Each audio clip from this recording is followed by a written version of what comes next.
here, on the very rim of known space, justice is a long way away. Hello, my friends, and welcome to the Space Game Junkie Podcast. I, as always, am your co-host, Brian. Joining me always is your co-host, Spaz.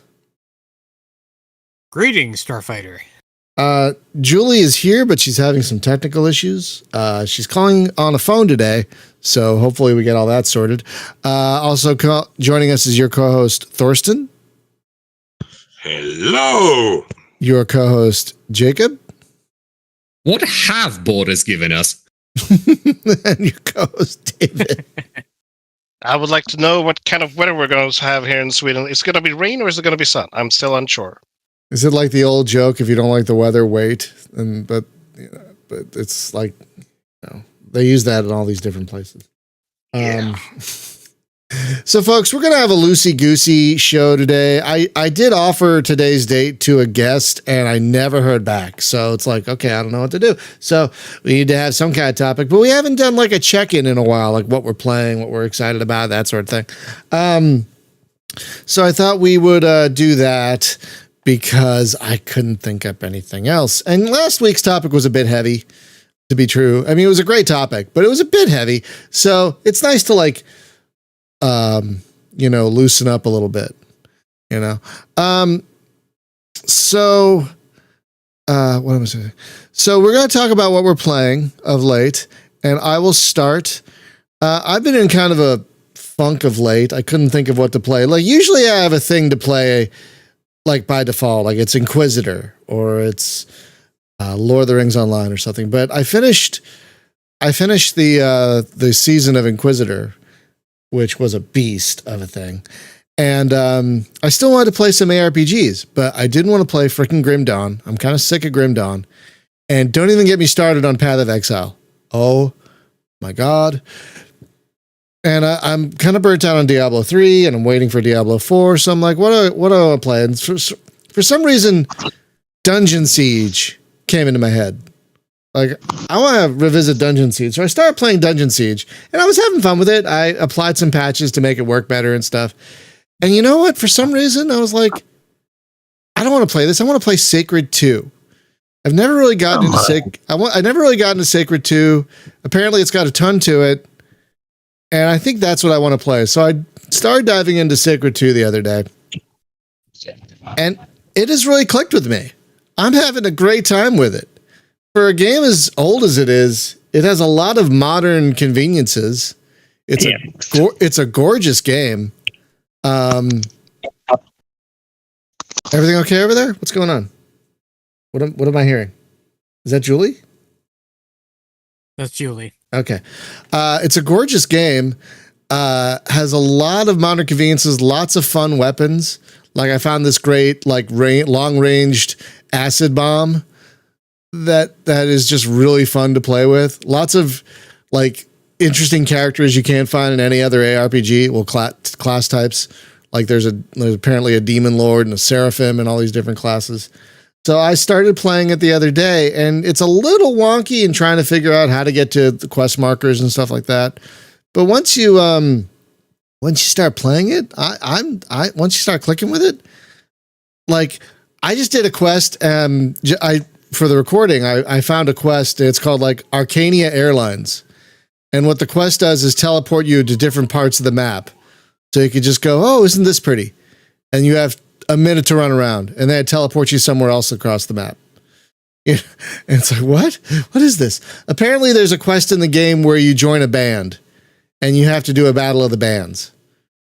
Sounds awesome. Yeah, it does, doesn't it? I don't think I'm anywhere near that, but now that I've started to click with it, I'm having a really great time with it. It kind of shows its age a little in some ways. I'm not sure it has gamepad support. It might.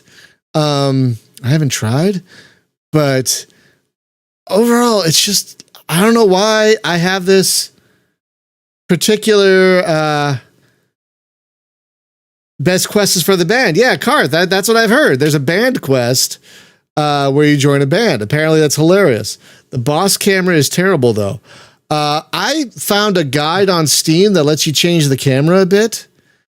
And you tweak a bunch of settings to make the camera a lot more usable, and I found it great. So maybe you got to try that.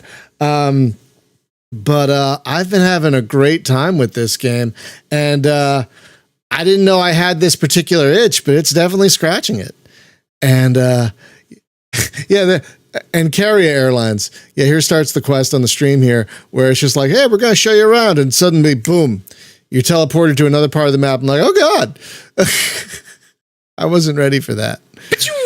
Yeah, but the combat is really fun. A lot of good voice acting, honestly. Again, very pretty game for as old as it is. And so far, some really neat quests. It's very European in some ways. In terms of some things are just really not obfuscated, but just weird. So definitely, you can definitely tell it's European roots in this game. But overall, for some reason, I'm just really digging Sacred 2 of late. The only downside is it doesn't do cloud saving. So I haven't quite figured out how to get my saves onto my laptop, so I can play it on both of my machines. That's so far the only downside. I got to figure that out. But that's what I've been playing of late, and a little bit of Everspace 2. I've been enjoying that in little bits. I do like a mission or two. I don't know why. I just can't do long sessions. I just haven't felt like doing long sessions with that one lately. Like I'll do a mission or two and like I'm done for now. I don't know why. It's a great game. Just I have a different itch of late. And for some reason, Sacred 2 is scratching it. It's weird. Well, it's the sort of thing where, like with Rebel Galaxy Outlaw, you could do the same thing. Drop in, do a mission or two, and then jump back out. It does scratch that same itch in a way as Rebel Galaxy Outlaw does. But I'm going to admit I enjoy the combat in Rebel Galaxy Outlaw a lot more. I mean Everspace 2 is great, but it's great for other reasons besides the combat, I think. That's fair. Totally fair. Yeah.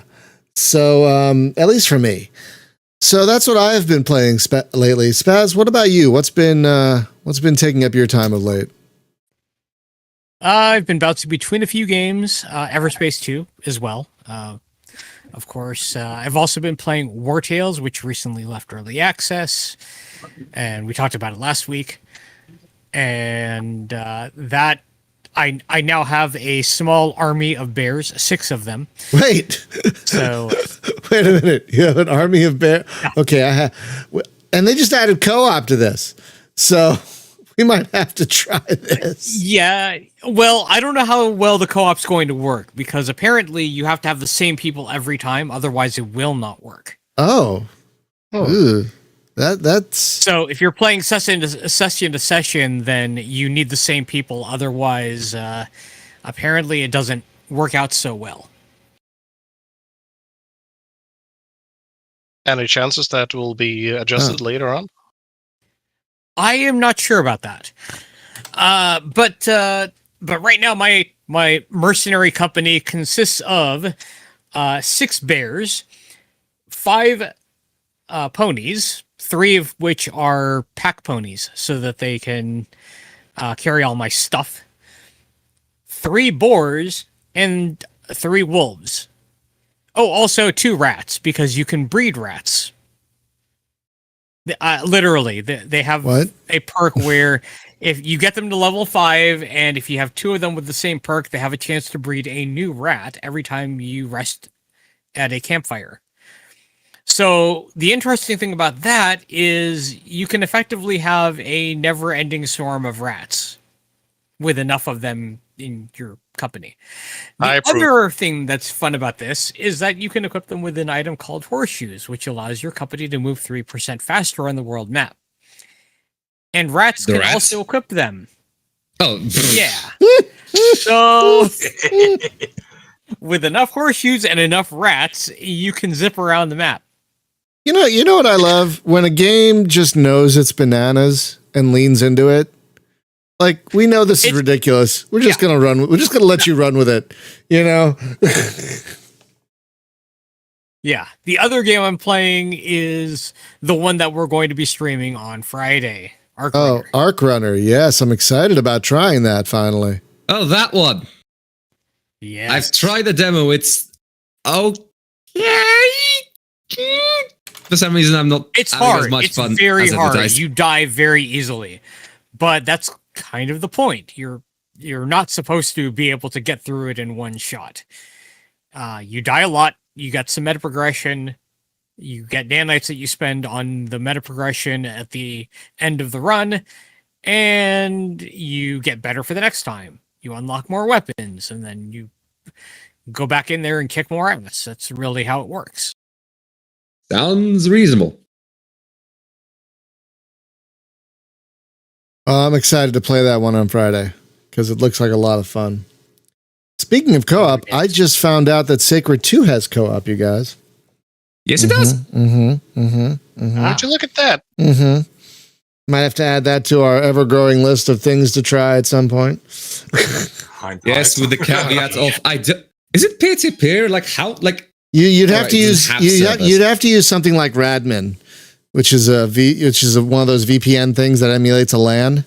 You'd have to use something like that. But apparently Radmin is great. Right. We're going to have to do the joys of old gaming, ladies and gentlemen. Well, I mean, when things work, when things work, they work. And like, I miss the old Evolve service, but apparently, our friend Denacity over on his Star Trek gaming server, that's what they use, Radmin, for all of their games, like Klingon Academy and everything. And they love it.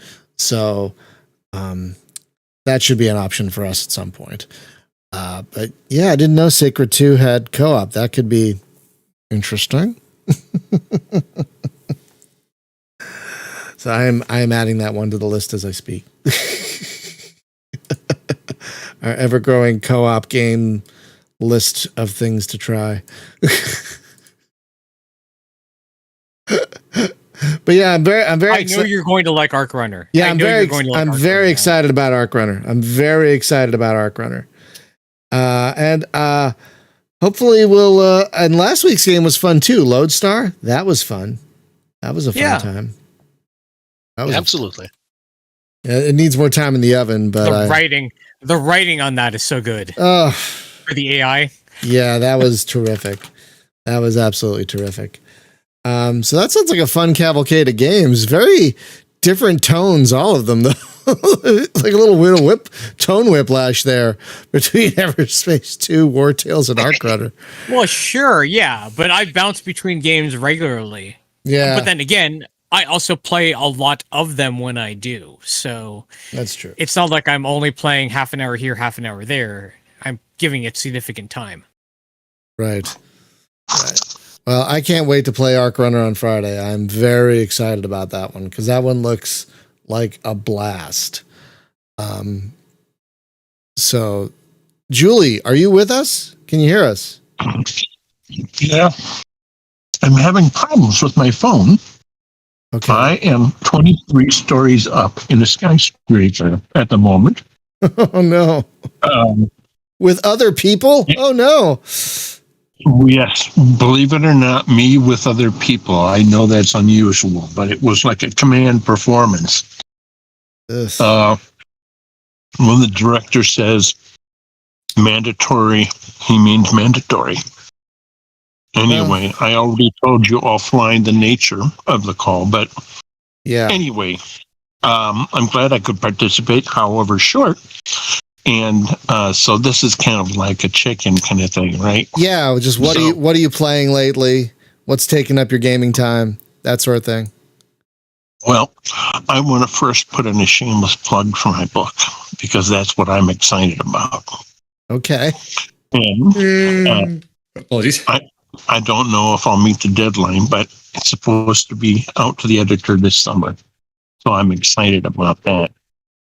Beyond that, I have been playing No Man's Sky on Switch. I was a little chagrined to find out that they took out some of the features that I liked the most, other than multiplayer, of course. No settlements so far, no derelict freighters that I can find. Also, Fran and I watched a movie about Tetris, and I had no idea about the history of the book and how it actually, the game, how it actually had to be snuck out of Russia during. I've not. How was that? I've not seen that movie yet. I keep meaning to, but I just haven't gotten around to it. It is. There is some dramatic license. There was not, for example, a chase through the middle of Moscow,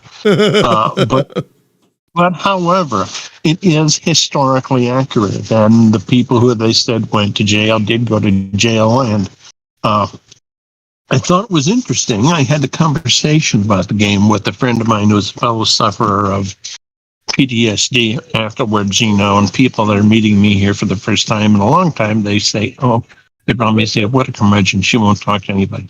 But she's a fellow sufferer, and she said, I've read studies that said it's good for PTSD, especially when you're in an environment like this. There's a lot of triggers for me. So I bought Tetris Effect.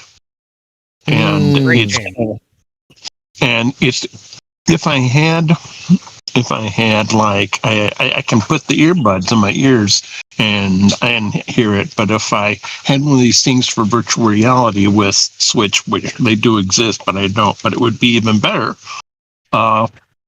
But it is very absorbing, very calming, and when I'm not working on my book, trying to meet my publicist deadline, I have been playing some X4 Foundations because I like both Atah a lot and his people.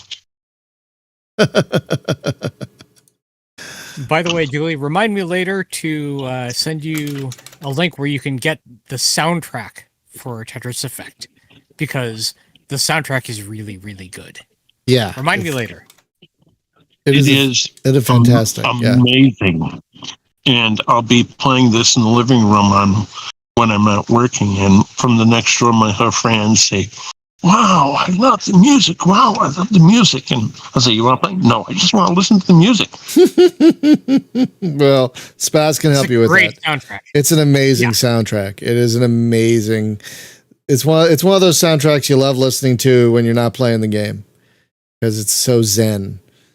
I absolutely do that, in fact. Yeah, of course. Yeah, absolutely. That's what I'm talking about. Yeah.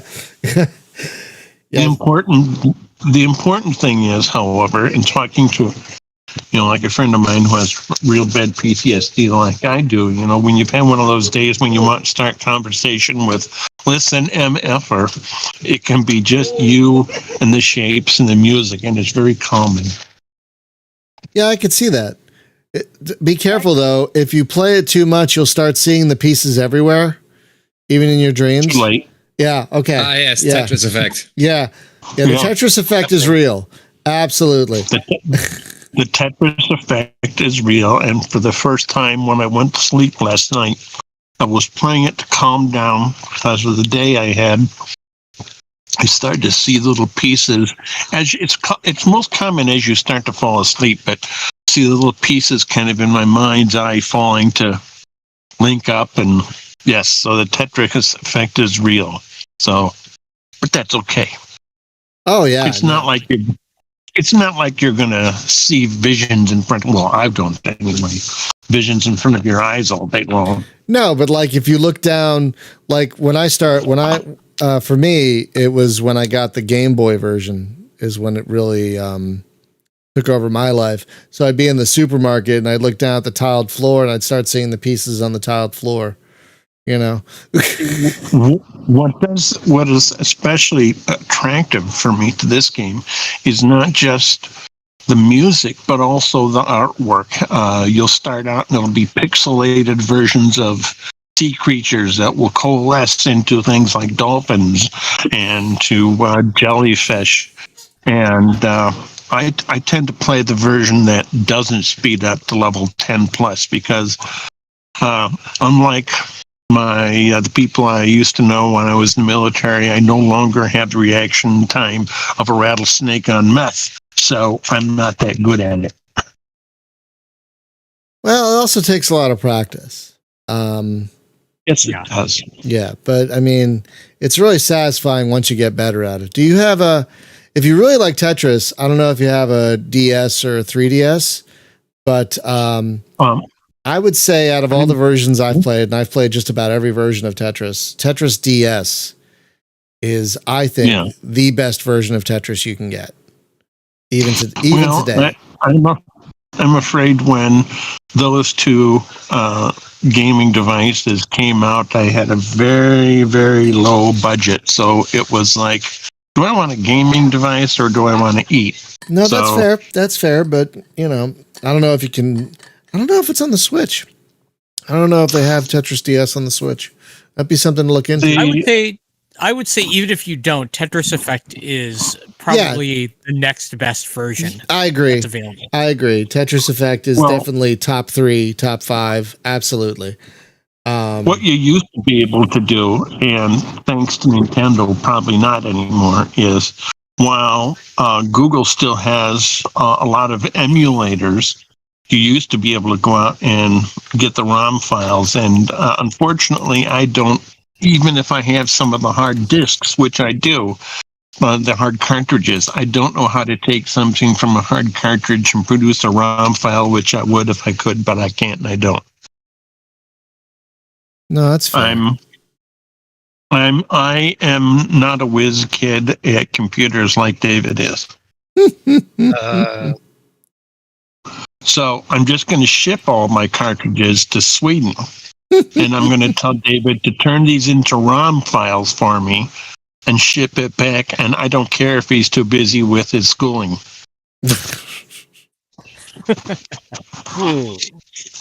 But I'm glad I could participate in the conversation because I was like 23 stories up. It's hard to get any kind of a reception. And I had my earbuds out. And I thought, it won't work. Damn. And I'm cursing and I'm swearing. I thought, oh, maybe they can hear me swear. And so it was like trying to connect and it won't try to let me connect. And then it locked me out for a while out of Discord. What is going on? Yeah, for a while the channel was locked and I couldn't get in.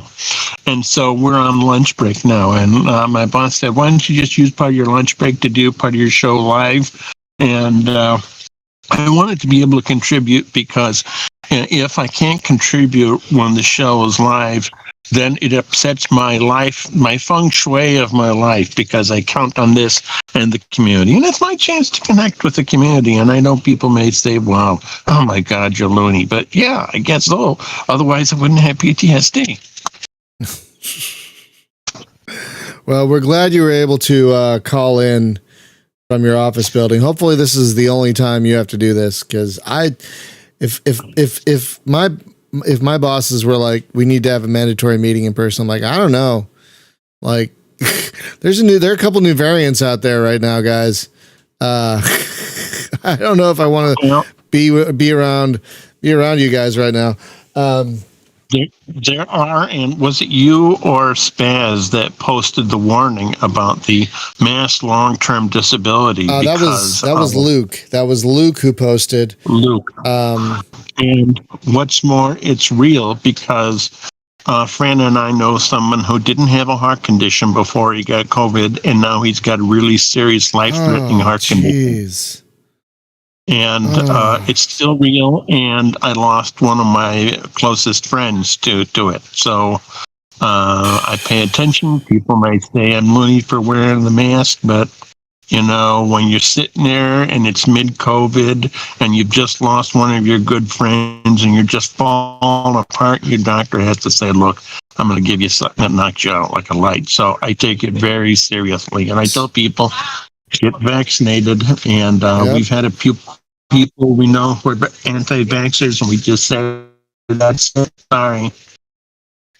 So, yes, I take it very seriously. But yes, most of the time we'll be home. But when someone who can fire you and make it stick says mandatory, you pay attention. Yeah. Well, like we try to say at the end of every stream, please get vaccinated, my friends, if you haven't already. You don't want to be a statistic. Yes. The Tetris effect is real. and I am playing. I'm surprised No Man's Sky does fit on the Switch. They probably had to sell somebody's soul to get it on the Switch. I really wish there were settlements in it, and but I'm still enjoying the game. And they might find a way to add. They might find a way to add it. I mean, who knows? They got the whole 95% of the game on there. You know, and maybe they can. Maybe. I'm okay with single player because if there's nobody there, nobody else there, there's nobody else there to gank you or give you a miserable time. Which is good, I think. I think that's a good thing. Yeah. Well, Julie, thank you so much for being able to call in. I'm going to move to Thorsten now, if that's okay. Okay. I will talk to you later. All right. Good luck with your thing. Bye. All right. So Thorsten, what about you? Well, I'm a bit boring today, and because I've got the same games as Bas is playing. I play War Tales 2, which is a very, very fun game, and I've got to say, Bas brought me. This made me think of putting horseshoes on my soldiers right now. I've got to try that if that's possible. I don't know if you tried it. It's best, but only on the animals. Only on the animals. So, only on the animals. So bears, wolves, rats, they can all use horseshoes. This bears and wolves. Okay. And the other game, of course, is Ark Runner. I've got immensely fun with this game. It's really interesting how this game is set up, and I really like it. I like it more than I expected, to be honest. It's really good, and I'm really looking forward for your stream on Friday. That might be a pretty fun stream. And the next there's another game I've playing currently again, and that's White Bastards. I'm a bit surprised by now that White Bastards is quite being my most favorite FPS by now. Oh wow! Yeah, it's really. I never thought that when I bought it back then and played the first few minutes, I thought, oh god, this game, I don't like it. But by now, I put several hundred hours of hours into this game, and I love it. I simply love it. It's a fun little game.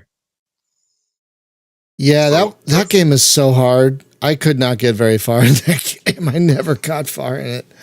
I completed it. I completed it several times by now, even with restrictions and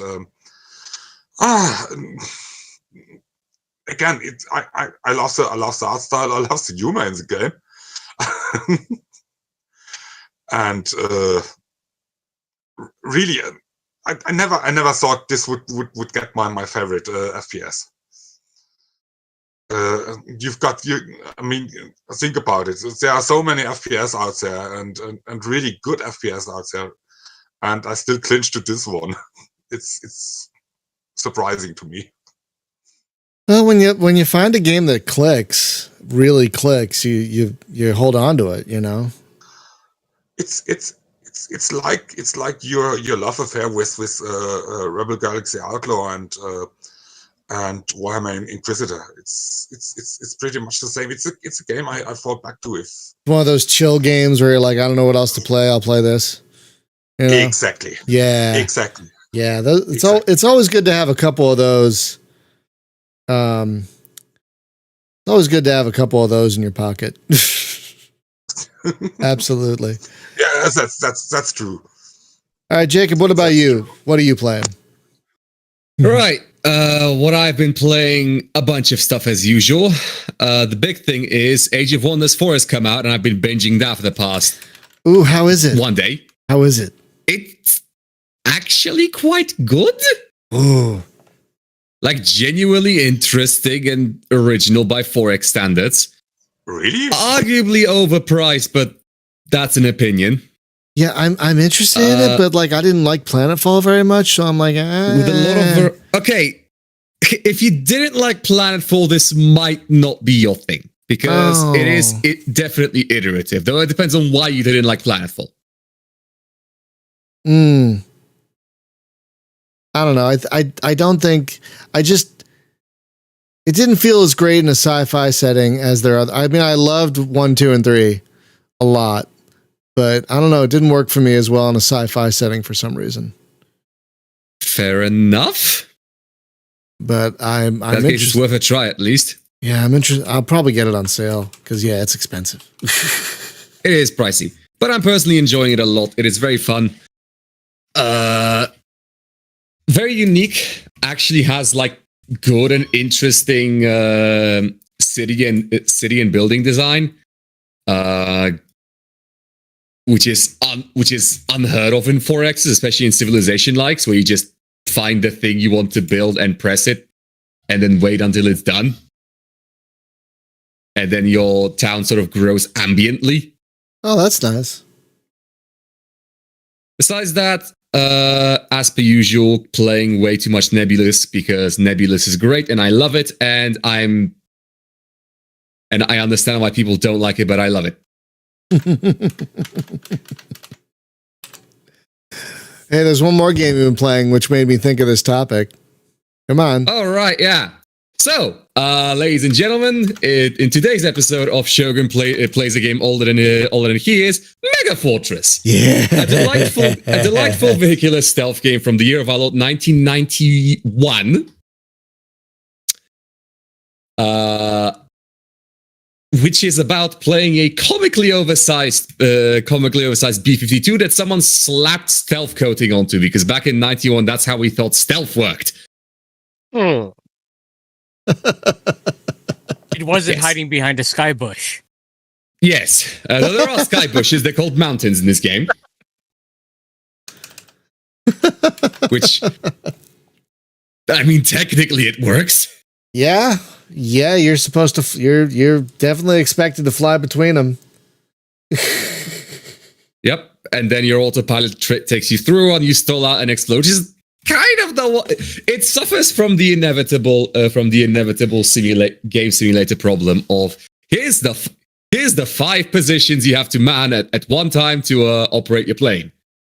The ones that are normally each manned by a separate person working in tandem. Yeah, so you run into some awkward situations because of that. Because, for example, you're looking at your weapon screen. You see there's a target. You lock onto it, and then you realize there's a mountain in the way, which you can't see because you can't look outside the pilot window. Yeah, like I think B-17 from Microprose came out not too much after this, and it did a much better job of allowing the AI to handle stuff, to handle the other stations. Actually, the AI could handle every station, and you could just watch if you wanted to, which is fascinating. Just have the plane fly itself, which is why you playing the game at that point, but you can, sure. I mean, but it's nice because like it's a great way to like slowly build up familiarity with the plane. Like I'm only going to be a gunner for a while. I'll let the other guys do the other stuff. At work, fair enough. Yeah, exactly. Whereas Mega Fortress, it's like, nope, you're doing everything. Yep. Now it does do the whole point is it is designed to have around the plane that is supposed to fly itself because it's loaded to the gills with tech, and it sort of manages that. Yeah, it does. It's a balls hard game though. I don't know how the one upside you have is you have access to the entire United States Air Force arsenal of every conceivable missile known to man at that point. Oh yeah. You want to have 18 Mavericks and 15 Sidewinders? Go ahead. Yeah, so you can in fact play missions by loading yourself to the gills with slam cruise missiles, throwing them at anything you see, and leaving. Yeah. Yeah. Because you're not paying for the tax. You're not paying for the taxpayers. It's so true. It's so true. And the game's original campaign, which is the only campaign I've played, is so tough. It is so tough. It has 2 campaigns. It has 3 campaigns. There's 3. Right. There's the tutorial campaign. Which is Red Flag. There's in Nevada. There's the. I'm not even talking about that. There's the. No, it's got like 8 campaigns. No, but I'm talking about the original one, but it's based on the book. One campaign, 2 campaigns. But yeah, once. Right, yes, I understand what you mean. But once there's you get the Red Flag. Yeah, there's like there's 7 Red or 8. Flag. Yes, there's Red Flag, which is the tutorial campaign. There's the Persian Gulf campaign, which is like a 1990s Iraq war thing. And then there is the Flight of the Old Dog, which is, hey, the Russians are invading. We really want you to read this book, which came with the game originally. And there's, I think, a Libya campaign. I think there's that's in one of the expansions. Yeah. But yeah, so the game like has about half a dozen campaigns once you factor in the expansions, which do come standard with the Steam release at the very least. So if you do want to snag the game for $8, you get all of it. Now you know what baffles me about that? The Flight of the Old Dog campaign really pulls from the book, and the book is not included with the Steam release. So I'm just wondering how people handle that one. I mean, I'm sure the book isn't expensive these days, but like back in the day, the game came with the book and you can read the book and then do the campaign. And I think if you failed a mission, it would actually tell you, go read this page in the book to get an idea of what to do. What McFucking book? Flight of the Old Dog. Yeah, no, but like as a player playing this on Steam in the year right. Arnold. Exactly. How would I even get the book? Flight of the... how would you get the book in Poland? I'm not sure. Maybe Polish Amazon? Pamazon? Is that what you guys... Amazon, yeah. Is that what you guys call it? Pamazon?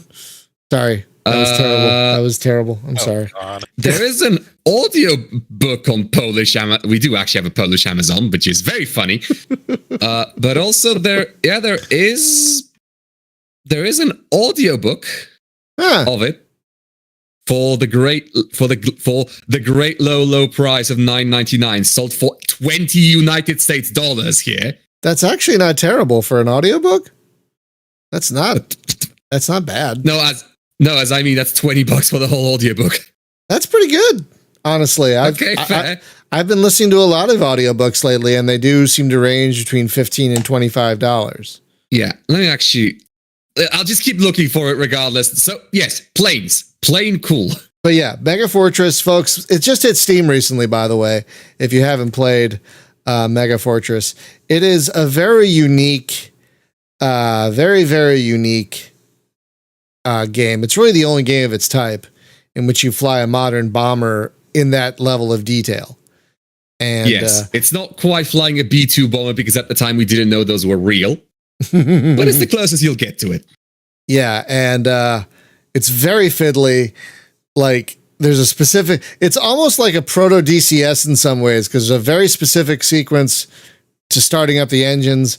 There's a very specific sequence to landing. It doesn't even compare. I know, but like that kind of game there wasn't a game like that back then that had all the switches and everything. You could get to it in 19. Yeah, it has like a cabin pressure switch. That's how you know it's a simulator. Exactly. It has a cabin pressure switch. I don't know what it does, by the way. Cough. Damn bastards. I do not know what the cabin pressure switch does, but it is there, and I just turn it on and hope you have to turn it on if you go above 10,000 feet, or your crew will start to faint from lack of oxygen. That sounds suboptimal to their performance. So yes, I'll do that. so yeah, you can if you're going below 10,000 feet and you need like save power or whatever. or it's damaged. It could get damaged. Then you have to fly below 10,000 feet. Right, because the game has a complex damage system. Sure does. Which is the one thing it has over DCS, because DCS's damage system is garbage. Is it? It's awful because it was designed around high performance missile aircraft that have an on and off state. Either you are not hit by a missile, in which case you're perfectly operational, or you are hit by a missile, in which case you are dead. Wow. Gunship 2000 has a more detailed damage model than Yes, that. because Gunship 2000 remembers that ground fire exists. This is true. Fair. This is true. But there are several states between shot and dead. Exactly. Which DCS nominally covers. Oh, man. And then this is also painful compared to IL-2, because IL-2's damage system is impeccably good. Oh, is it? Every little spar, every control surface, everything is modeled bit by bit. You can shoot holes in your enemy's roundels if you're accurate enough, which you're not. You can blow off people's landing gear and have the landing gear hit you in the cockpit. Oh no, really? Yeah. That's great.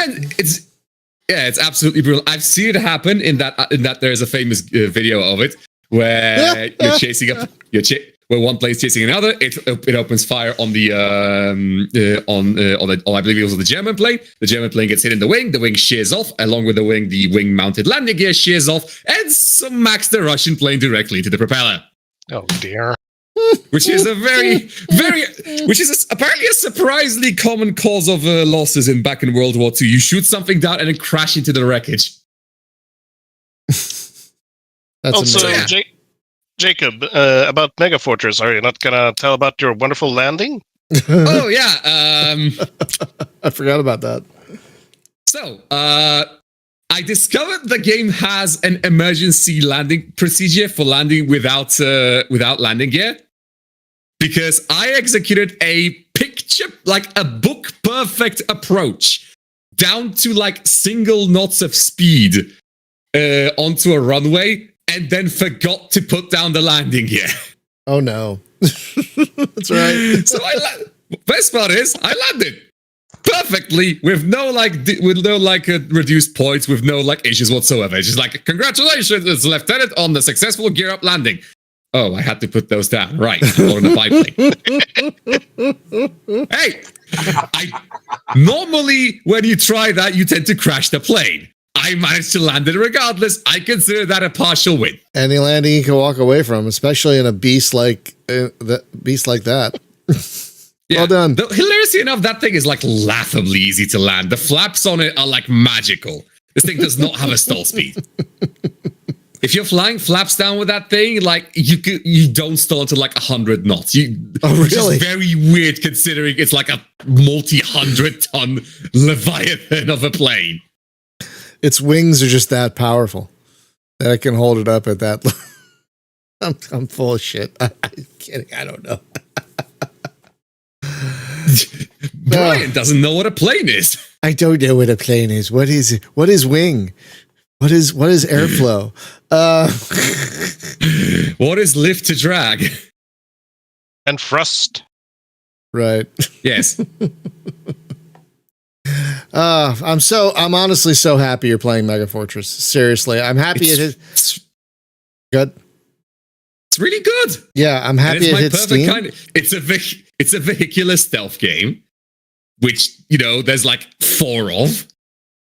Okay, there's 8 of, but 5 of them are Silent Hunter games. And then there's F-19, F-117, which are both the same game. Basically the same game. Mega Fortress, and what else?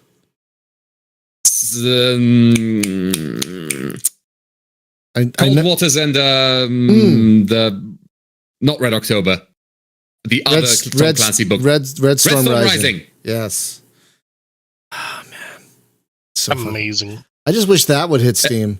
I'm just waiting because I don't know if y'all heard. Sorry, I don't know if y'all heard, but Zombie Atari apparently just bought apparently just bought tons of Microprose titles, like the IPs, but they haven't said what yet. Microprose didn't own? Yeah, like they haven't said what yet, but they said a few, like 1942 Pacific Air War and F-14 Fleet Defender and probably Falcon, because you can't get They Falcon. might do something. It's Atari. It's modern day Atari. It's a zombie. It's like they're just gonna sit on it and do nothing. Yeah, they're gonna sit on it. They can put it on Steam. We don't know.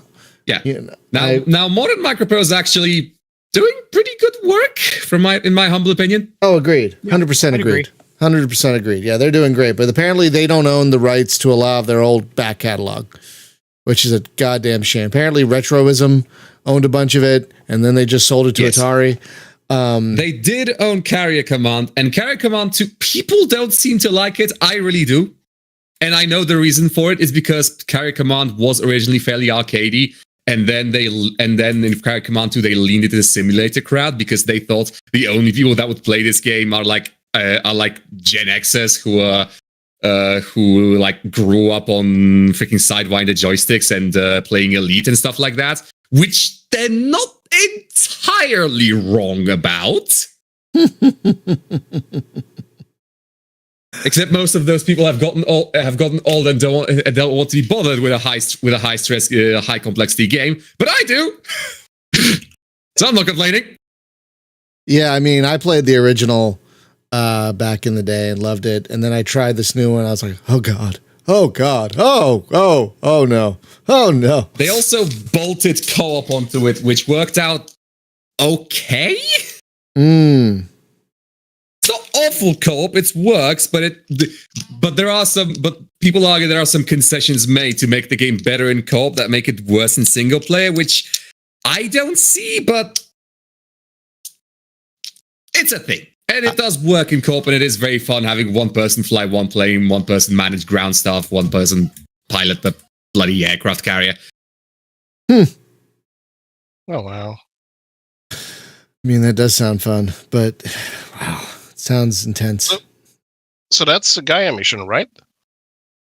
No, that's Carrier Command 2. Gaia mission is a whole thing.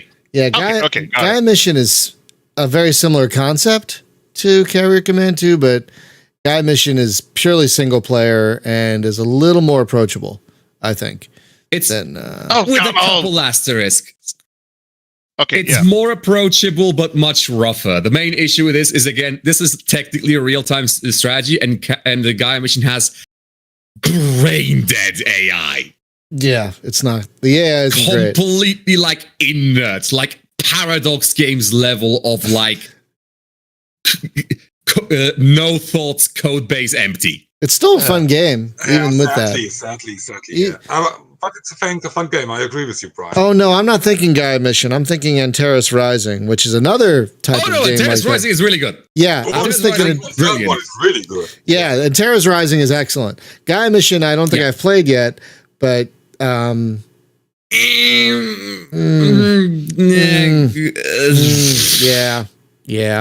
yeah. But Antares Rising, that one's fantastic. Absolutely fantastic. Freaking Tom Baker. It's Tom Baker. Voice work on that one. For God's sakes. All right. So, folks, I'm going to be honest. I basically came up with this topic because I wanted to hear Jacob talk about Mega Fortress, because that just makes me exceedingly happy. Just exceedingly happy. Oh my God.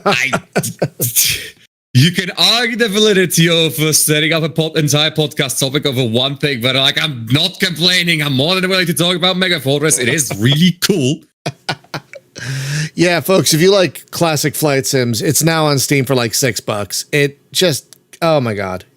It's so great. Yes, and if you want to pilot a bomber, there's like this and Bomber Crew for games that let you do that. And Bomber Crew is, not a flight sim. And B-17, you can get B-17 on Steam. All right, and that's the one that Microprose is actually doing a sequel for. Yes, but you can get both the 1990 something and the 2000 one on Steam. I think as a package. I think the earlier one is better, obviously, but yeah, you can totally play B-17 on Steam. But there aren't a lot of bomber sims. I mean, you can play some survey sims that have bomber-esque things in them, like Jane's Fighters Anthology or Strike Fighters 2. They kind of have some bombery things in them. But yeah, there aren't a lot of bomber sims. So David, yes, admittedly. Go ahead. The reason why there's not many bomber sims is because bombers don't seem very attractive to gamers and game designers because it's a big clunky thing that flies, goes to a place, drops bombs, and leaves. Pretty much. In theory. Vizuki, And also the fact that, of course, they have like a crew of 8, which is hard to manage unless you're running an actual crew management game like Bomber Crew, which is pretty good actually. So, David. Vizuki, I think the Intellivision game might be better than the 2000 B17 game, but I don't know if it's better than the 1992 Microprose game. The 1992-ish Microprose game is really excellent. But yeah, the one on Intellivision is also great. Another old flying sim, older than me, that I need to get on Steam now. No. B7. Oh, you're talking about B17, the Microprose one? Yeah. Yes. Those are definitely worth owning. The Intellivision one, you can just don't worry about that. So, David, what about you? What's got your gaming attention right now? Well, for starters, I just need to continue on that about bombers. Oh, I remember the moment they added bombers to Ace Combat in Assault Horizons. That was a good time, right? I guess Jacob knows that. Oh, no. Don't remind me of that game, please. Wait, what? Hang on. So, Ace Combat Assault Horizon. Imagine you have a really cool game series known for its uniqueness, unique storytelling, and an interesting world, and then it was made into Call of Duty. Yep. Like spot on, just Call of Duty with planes, everyone. What? It's Call of Duty. Yeah. Oh no. It's a modern military plane game where you play a gruff American white guy blowing up Russian separatists. Yep. With occasional side missions of an AC-130 and a helicopter gimmick. Which could barrel roll. For some reason. Yes. Because real Apaches can absolutely do a full barrel roll. Assault Horizon without talking about the chases. Oh no. And there's dogfight mode, which is... I'm getting flashbacks here. Wait, okay. Yeah. What? Chases. Please, fill me in. So, the dogfight mode works like this. You're following the target in almost a scripted sequence where you're just trying to keep the crosshair on the target, but you can't actually hit them until you get a specific indicator that you're allowed to fire and hit them. Yep. It was not good. What? Yeah. What you do is you go up to a plane, you press a button, and then you hold down W and the missile key, and you win. Reminder also, it had quick time events. And for some aircraft, it's mandatory. Ugh, that sounds terrible. That sounds terrible. It is terrible. It was the first thing. Assault Horizon is it's the most hated entry, I would say. Yes, it's also the first game that PC players got. Yay! Oh no! Thank you for making Ace Combat 7 good, at least. Yep. Which it is. Because, confirmed. Yeah, but the reason why it happened, of course, because again, it was the time where it was the early mid 2000s where everything was grey in Call of Duty, and also the Japanese market, the developers were like, well, there's this thing here we have called the Americans. We want to sell video games to them, but what do they like? They like guns and they like Call of Duty. So we're gonna put guns and Call of Duty in all our games to make the Americans yank them more, like them more.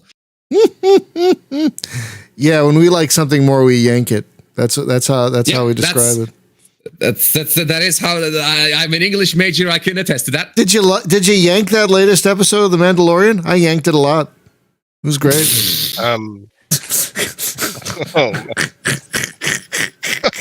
Sorry. Okay, David, what do you got? So it has not been a whole lot of gaming actually because of my computer troubles. I'm starting to look in new pieces for the new rig that I'm gonna build this year. Oh my God! Yes, yeah. We can go back to the Ascent. We can play the Ascent finally. Once you get a new PC, you get to play video games. Yes, it's amazing. What motivated you to build a new PC is, of course, I have no idea. John Rubicon. Say it. You can do it. It's okay. It's a nickname. Okay. Well, I've long said that, last year since the news came out about Armored Core 6 is going to be a thing this year, that the new computer would be ready sometime before the game's release. And now we have a release date. Yes, we have a release date. So the question is if I'm going to build it now or if I'm going to wait for the autumn when it's coming out in August. I'm getting real torn here, I got to say. That's also a tough call. I mean, are there any big hardware advances coming out between now and the autumn? Like, not. I don't think there are any big GPUs coming out. I don't think there are any big CPUs coming out. So I don't think, unless you want to save more for a better rig between now and then, that might be a reason to wait. Yeah.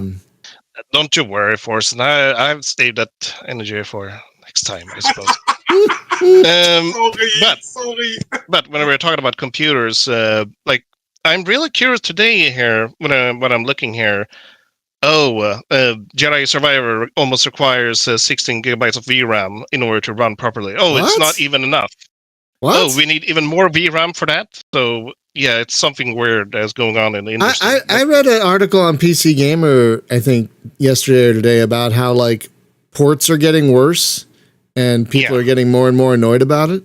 And Jedi, the new Jedi Outcast game was their big example. Oh boy! Apparently, is very good. Yeah, it's Jedi Survivor. Yeah, apparently it's a horrible port, which is, from what I understand, nominally very good, runs horribly. Oh, yeah. So I heard. Yeah, that's what I've heard too. It has garbage frame rates despite even on top of the line systems. It crashes constantly. It requires 155 gigabytes of space for some inane reason. Holy what? Yep. That's bigger than Red Dead Redemption 2. Yep. So I'm taking these things into account because I want to build a new computer to be able to last for a couple of years. I mean, I got 8 years out of this one, so I'm pretty happy for this one. But yeah. It's looking rough to build a new computer when games are coming out this way. We also had Redfall that came out a little bit undercooked as well. Yeah, but Redfall is just bad. Yeah, I suppose. It's just sad, though. Arkane can do so much better. Yeah, we know they can, but... Yeah, but... like, I don't know the details of what happened to that game. I think someone gave them a bucket of money. Like, you make good games, but the games you make don't make money. So here's a bucket of money. Let's try and make a game that makes money. And they made a game that's apparently not going to make any money. Because apparently the Dishonored games didn't make any money.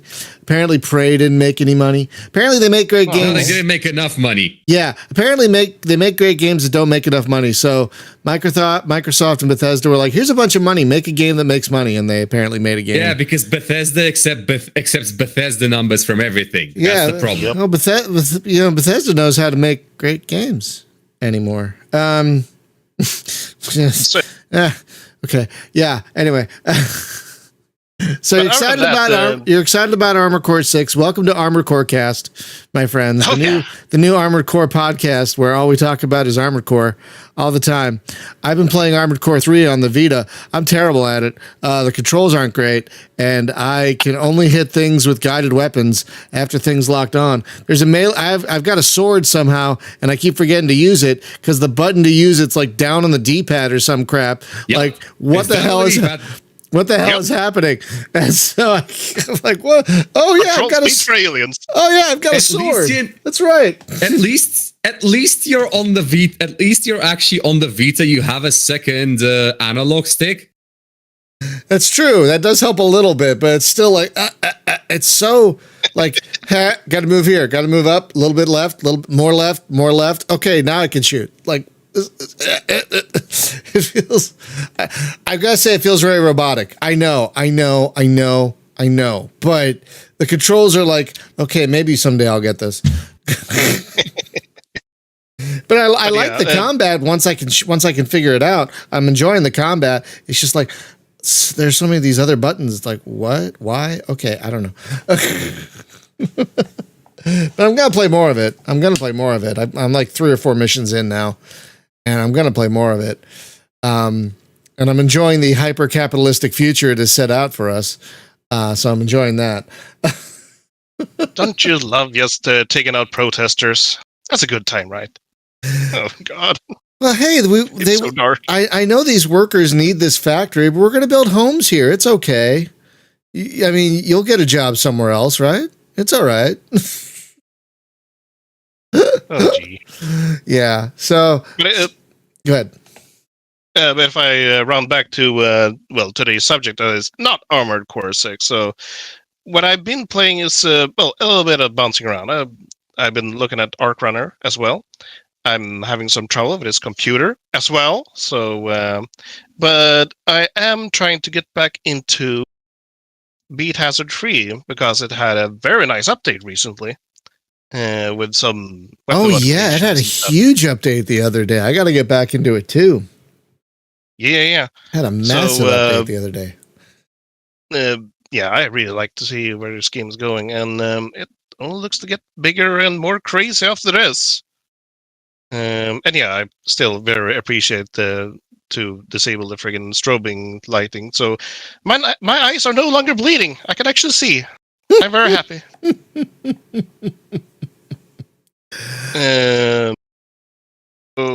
More that I've been playing. Let's see. I've also been trying to get into a little bit more of these survival-like clones. I've been playing. No, I'm not linking that one right now, though. That's a weird thing. But I've been trying out something called the Freedom Drive. But mostly of these survival-likes I've been playing is Gunlock. It had a DLC not too long ago, and I definitely would recommend that one. So apparently the developer have been away for some medical emergency or stuff like that. So development had stopped for a bit, but it's back at it again, or they are back at it. It's funny you mentioned Freedom Drive. I played that for the first time yesterday, and I really liked it. Yeah, all vehicles are acting very different from each other. I should probably link that as well. I can do it. I got it right here. About. Okay, thank you. The very cool thing with Freedom Drive is that all vehicles are acting very different from each other. The first car is, acting like a race car. You skid around all the place and can do some sick drifts and stuff. But the second car, which is a SUV, is way slower and almost moves like a tank. But it's hard to tell with words. And third vehicle, the hovercraft, is, I don't know. Have you unlocked the hovercraft so far, Brian? No, I'm still on the first car. It's absolutely insane. Oh, God. It has no traction at all. It just floats everywhere all over the place. No. That sounds great, actually. Just permanent understeer. Yes. And I also unlocked the tank, the final vehicle, and that one doesn't even have boost, which is very interesting. Instead, it fires its main gun. So I like that all 4 vehicles are acting very different from each other. So more nice. of that, please.